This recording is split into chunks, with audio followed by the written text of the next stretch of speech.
In this video I'm going to show you how to replace the ink cartridges in your Canon Pixma TS3465 printer.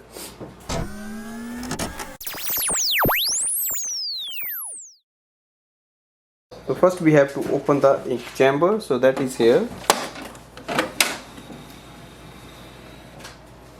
Now take the ink cartridges out. So you will see the ink is here. So if you press the lock down and just take the ink cartridge out. Now take your new ink cartridge and remove the seal and place it here. So black go to the black side. Once it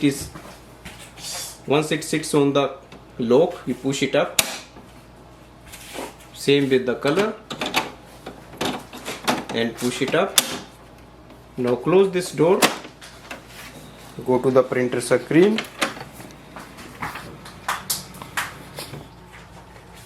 So just wait for the ink cartridges to recognize, and now we are ready to use this printer.